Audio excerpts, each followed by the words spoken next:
शेतकऱ्यांच्या हक्कासाठी, शेतकऱ्यांच्या हितासाठी नुकतीच यवतमाळ येथे माजी सनदी अधिकारी तथा शेतकरी नेते पुरुषोत्तम गावंडे यांनी शेत जागल या ट्रस्टच्या माध्यमातून महाराष्ट्र शेतकरी परिषदेचे आयोजन करण्यात आले होते।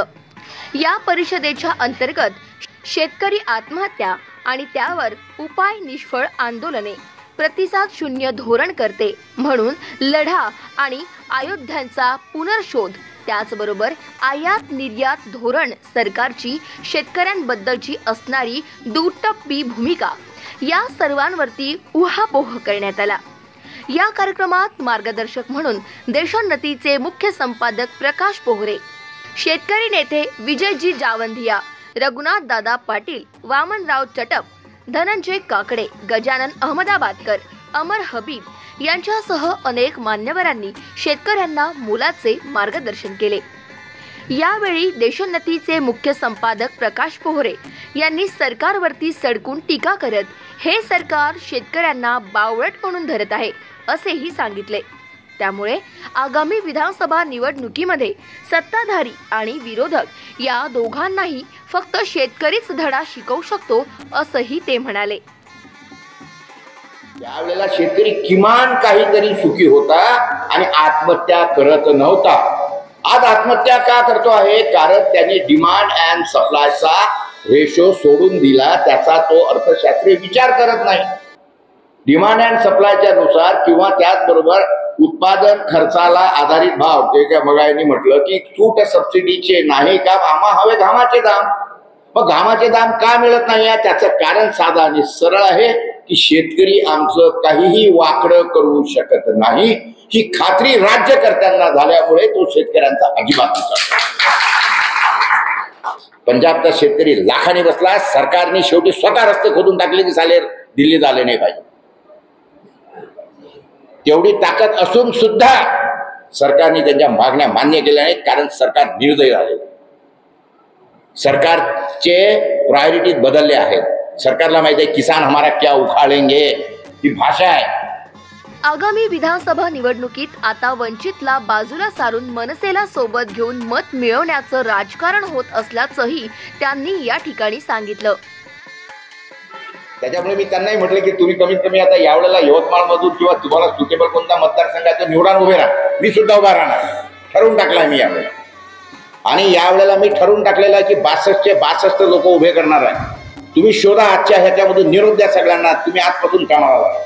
जो तुम्हाला वाटत असेल की इसमें दम आहे, हा आपल्या विचाराचा आहे, निवडून येऊ शकतो, पक्ष भाजप सोडून कुठलाही, कारण भाजपमध्ये फक्त हरामखोर आहे, जेवढं मी अगदी अधिकारवाणीने सांगतो, पुरावा देऊन सांगू शकतो, पुरावा देऊन। त्याच्यामुळे आघाडीच्या कुठल्याही पक्षातर्फे आपण उभे करूया, अपक्ष वगैरे उभे राहण्याचा विचार करू नका, कारण अपक्ष उभं राहणं म्हणजे भाजपचा कॅन्डिडेट निवडून आणणं इतकं सोपं गणित आहे, इतकं सोपं गणित आहे। तो मतच खाणार आहे आणि भाजप निवडून येणार। वंचित त्याच्यासाठी करतात, मग आता ते मनसेला त्याच्यासाठी उभं करून राहिली की वंचितची जादू थोडी कमी झाली ना, मग मनसेला उभं करा, हे झालंय। जातीचं राजकारण पूर्वी नव्हतं आणि जाती ह्या कामावर अवलंबून पडल्या गेल्या, पण आता सध्या त्याच जातीला धरून आरक्षणाचं राजकारण होत असून जातीचा नवा फॉर्म्युला देखील यांनी त्या ठिकाणी सांगितला। जात ही त्याच्या कामावर अवलंबून आहे, जात आणि धर्माचा काहीही संबंध नाही। धर्मामध्ये विभागला जाणं मी एकदा समजू शकतो की कोणी मुसलमान आहे, कोणी ख्रिश्चन आहे, कोणी जैन आहे, कोणी हिंदू आहे, हे मी समजू शकतो। मात्र लोकांना या ज्या देशामध्ये धर्म आणि जात याच्यातला फरक समजत नाही, अशा लोकांमध्ये आम्ही जगतो आहोत। जाती म्हणजे त्याला कोणाला विचारलं तू का रे, तू कोण आहे? मी केली आहो, मी कोण आहे? मी रंगारी आहो, तू कोण आहे? मी सोनार आहे। अरे बाबा, हे तुझे व्यवसाय आहे, रंग मारतो म्हणून तू रंगारी आहे, सोन्याचा धंदा करतो म्हणून तू सोनार आहे, चांबड्याचा धंदा करतो, बुटाचा धंदा करतो म्हणून तू चांबार आहे, हे व्यवसाय आहे तुझे। याचा आणि तुझा याच्याशी संबंध आहे? धर्माची गोष्ट बोलणं, धर्माबद्दल कुणीही बोलत नाही। या कार्यक्रमाचे आयोजन माजी सनदी अधिकारी पुरुषोत्तम गावंडे यांनी केल्याबद्दल प्रकाश पोहरे यांनी त्यांचे तोंड भरून कौतुक केले। या कार्यक्रमाचं सातत्याने आयोजन करण्यात येईल असं कार्यक्रमाचे आयोजक पुरुषोत्तम गावंडे यांनी यावेळी सांगितलं।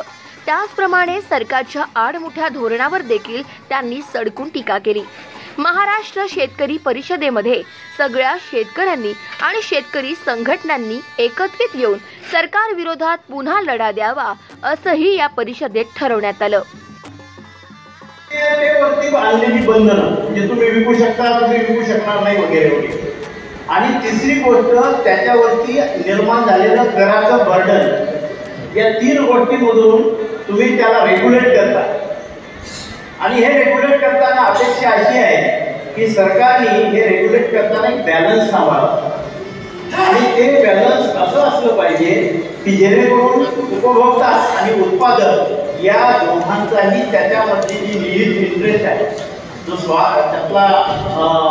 त्यांचं जे स्वारस्य आहे त्याला तुम्ही अनैतिकपणे धोका द्यायला। या कार्यक्रमाचे सूत्रसंचालन प्रियंका राऊत यांनी केले, तर आभार किशोर बुटले यांनी व्यक्त केले। महाराष्ट्र शेतकरी परिषद या कार्यक्रमामध्ये शेत जागलच्या किसान कृतज्ञता कोशातून आत्महत्याग्रस्त विधवा भगिनींना अर्थसहाय्य देखील देण्यात आलं।